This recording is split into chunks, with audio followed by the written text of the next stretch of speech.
Hi friends, my name is Narasimha and I'm studying BTech second year of CHD group in Institute of Aeronautical Engineering College.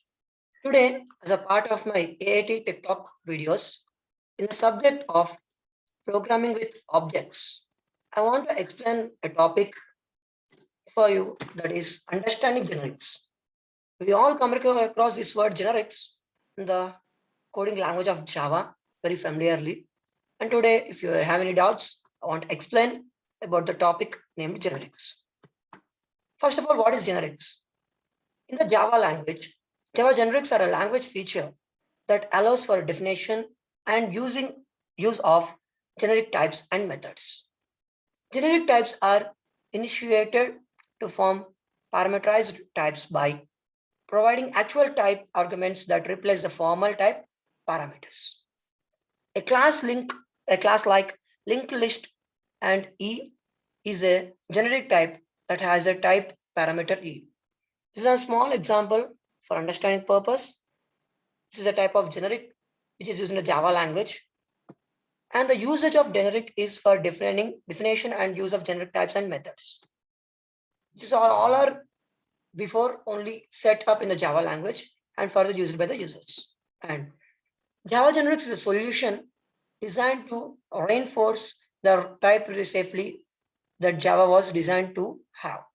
Generics allow types to be parameterized onto methods and classes and introduces a new layer of abstraction for formal parameters.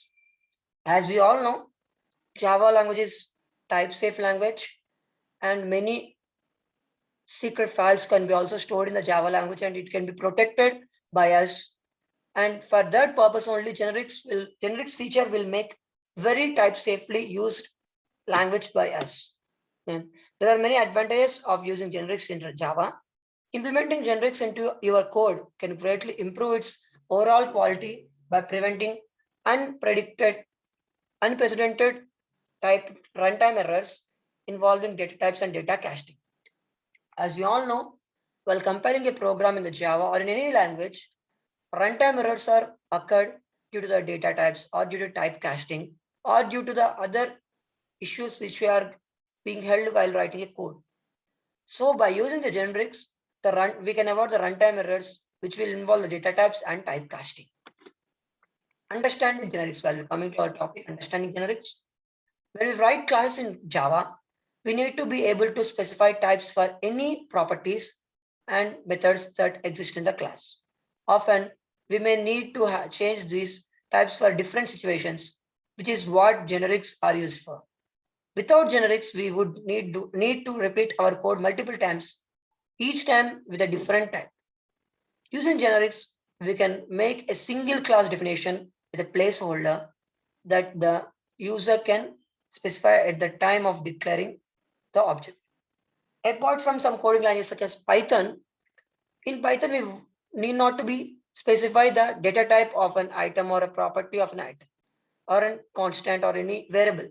But in some languages, the old languages such as C or C++ or Java, we have to specify the data types of the item. And if we want to specify for each time, then we have to repeat our code multiple times, how many times we want. And for each time, we have to specify the data types of the property or a variable, which is somewhat risky. This risk is extracted, and by using the generics, we can come apart from this risk. Let's take an example. Consider the following node declaration, which declares the data as an integer. Here, the data is declared as an integer. Well, coming to our example, public class node, private int data, private node next, public node, and the formal parameters are int data, comma, node next. And this is a constructor which is used here. This dot data is equals to data, and this dot next is equals to next. Well, in Python, we use self and public int to get data. It's a function. Return this dot data. Next, public node get next and return this dot next. Next, public void set data of in data. This dot data is equals to data. Public void set next and node next, and this dot next is equals to next.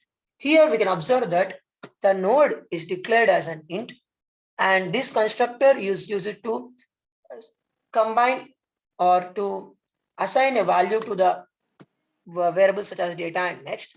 And at last we want to return that values, means we want to get the output of that values. Next, if we want to store data in this node, we need to make sure that the data is must be an integer.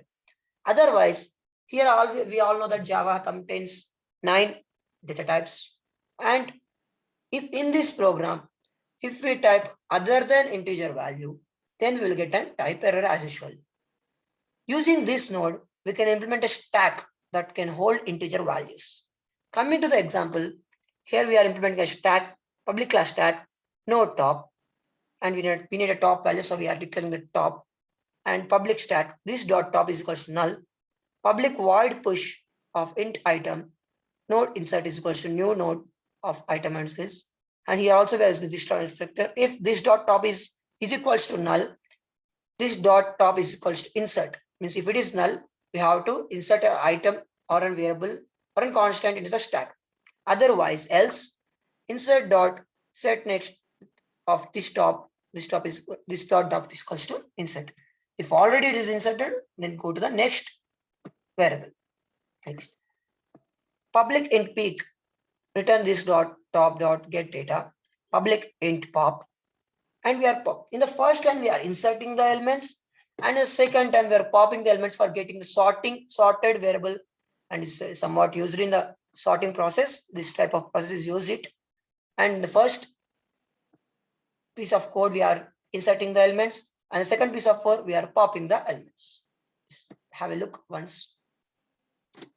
Next, the way this is correctly defined, if we want to create a stack of strings, we would need to create a new node and stack object with appropriate typing. This is inconvenient to do since it makes our code base larger, and in turn less maintainable. An alternative to doing this would be to make the node and stack classes generic. No, now if the declaration is only integer type, means only one type, the examples are very correctly defined and we can use it. But if we want to declare more than one data types in our coding, so if we use this type of process for coding purpose, it will become base larger and is less maintainable, and we cannot protect our code. So for this, to reduce our risk, we have to include a concept of generic. Let's start with the node class and see how we can make it generic. See, public class node, T in less than and greater than symbols, and private T data, private node next, and public node. This is also all of the code, and same code of the first example which you have seen here, but a small change is we have added here a generic type, that is T. Next, coming to next, when we define the node class, we add a T to the definition. What is a T? It is an somewhat, it is an between less than or greater than symbol. It's a generic symbol which is also already defined in the language. This tells Java that there will be a placeholder T which will be provided by the user. When the user provides the T value, every T in the code is replaced by the type that the user provides. From here, we just replace every instance of int with T, allowing for the user to specify any of the int types as required. When we turn to our stack class, we do a similar set of changes. Here we can see that by adding a small alphabet as a T, we can declare any data type of int types in every stanza. Next, in the same way, we can change the stack class also. Here also, let's have a look of old example. This is an old example because using generic, and a new example, we are using the generic format, that is T. Here we can observe that after stack and after node T is replaced, and after node also T is replaced. This will help the program also or the computer between the user to declare int types, as many of int types, without repeating the code. Next, we again change every instance of T into as as a t. When we declare the node that holds the top value, we declare it as node t, allowing for the type to be set by the generic node object as well. Now, if a user wants to declare a stack of type string, they would simply write stack and string test is equals to new stack string. This is an object creation. This declaration would cause all of the t types to be replaced with string. If a user wants to declare a second stack of type integer, then just replace string with integer and they are done. The main power of the generics is that they allow us to prevent code repetition. While coming to the Python or interpreter languages, we use loops for reducing the code repetition. But in Java, we are using the generics. This means that instead of needing two separate objects which need to be tested separately, we have a single object that we can test easier and maintain easier. This is the main para. And thank you, friends. And this last 5 lines are very important, means which will say about the uses of the generics and why you have to use it and what is the main purpose and the advantage of using generics in the Java language. So this is about the Java generics and have a look once. Understand the generics and without using stack and using stack and with using generic and with using stack with generic. And thank you, friends. I hope my lecture is useful. And I think this by using this lecture, you may get somewhat clarity about the generics used in the Java.